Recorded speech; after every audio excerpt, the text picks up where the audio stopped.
I'm Christine, 36. Standing at the podium of the Pacific Northwest Business Leaders Conference, I'm about to deliver a keynote on financial independence. But as I reach for the microphone, a security guard touches my elbow and whispers, "Your family is in the lobby." The words hit me like a cold wave, and I freeze. 300 pairs of eyes are on me, waiting for my speech, but all I can think about is the family that once nearly destroyed me. 6 years ago, I was a different person.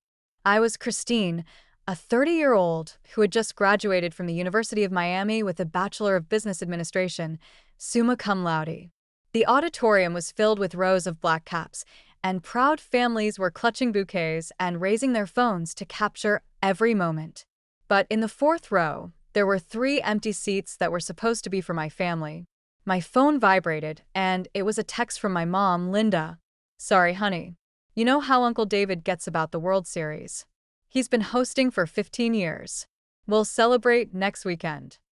Tears welled up in my eyes as I remembered the sacrifices I had made. I had worked double shifts at a local law firm, skipped countless social events to study, and even sold my reliable Honda to pay for my final semester. I had canceled my health insurance to cover the cost of books. All for this moment, and they weren't here. As I walked across the stage to receive my diploma, the weight of my graduation gown felt like a burden.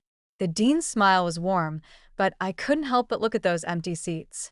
The paper in my hands represented years of hard work and sacrifice, but to my family, it seemed like nothing. After the ceremony, I called my mom. Her voice on the phone was bright, but I could hear the sound of a baseball game in the background. "How is it, sweetie?" she asked. How is it walking across that stage, knowing nobody who claims to love me bothered to show up? I replied, my voice cracking. She brushed it off, saying it was just a tradition. My dad, Tom, then got on the phone and said they'd catch the next one. It was like they didn't understand that this moment was irreplaceable. That night, I made a decision.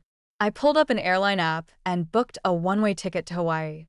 I also booked a spa package at a luxury resort, something I had always dreamed of, but never allowed myself. It was my first truly selfish act in years. A week later, I was at the spa, trying to relax. But my phone kept vibrating with messages from my family. My cousin, Emily, texted me to check Facebook. When I did, my heart sank. There were pictures of my mom's delicious barbecue spread at Uncle David's World Series party, and my brother, Jake, had posted about placing a big bet on the game. There was not a single mention of my graduation. Then I checked my credit report and found unauthorized inquiries. My family had opened several credit cards in my name. I was furious. When my mom called again asking for money for groceries, I snapped. "Times aren't tight enough to skip my graduation, are they?" I said. She tried to make excuses, but I couldn't listen anymore. I blocked their numbers and called Emily.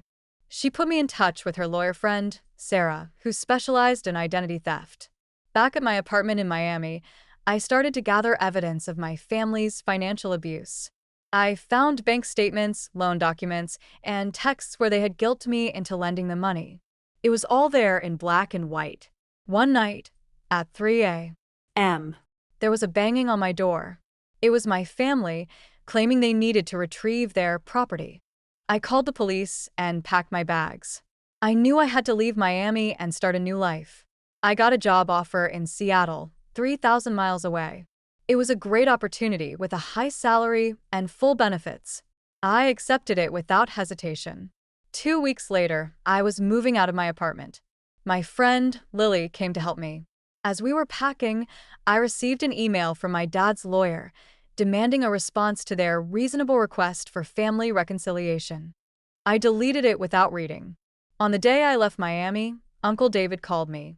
He said he was shutting down the World Series party and pressing charges against Jake for embezzling from his business. I was shocked but also relieved. It was like a weight had been lifted off my shoulders. In Seattle, I started my new job and joined a support group for survivors of financial abuse. I also continued my therapy, which helped me deal with the trauma. I met Mark, a kind and honest man who never asked me for money or made me feel guilty about my savings. 6 months later, I was invited to speak at the Pacific Northwest Business Leaders Conference. And now, here I am, facing my family again. But I'm not the scared girl from the graduation parking lot anymore. I look out at the audience and say, "Security, please remove these people. They are in violation of a court order." My family tries to argue, but I stand my ground.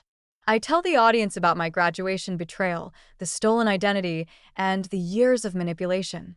The audience listens intently, and when I finish, they give me a standing ovation. After the speech, a publisher approaches me and asks for my story. I agree to write a manuscript. Then, a detective arrives and arrests my dad and brother for identity theft and wire fraud. My mom collapses on a bench, begging for forgiveness, but I know it's too late. A week later, I'm in court.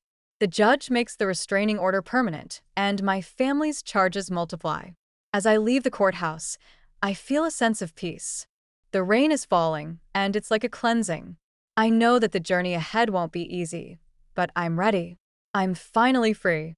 Back in my office in Seattle, I'm preparing for a TED Talk. My mentee, Ava, comes in with bank statements. Her dad has open credit cards in her name. I tell her she's already ahead of where I was because she caught it early. Later, I'm at a meeting for the Christine Scholarship Fund, which provides full tuition for survivors of family financial abuse. The room is filled with people who have become my chosen family. We all agree to move forward with the fund, and I feel a sense of purpose. As I look at the graduation photos on my wall, one with empty seats and the other with a room full of support, I know that sometimes the family you lose is the price of the family you find. And I'm okay with that.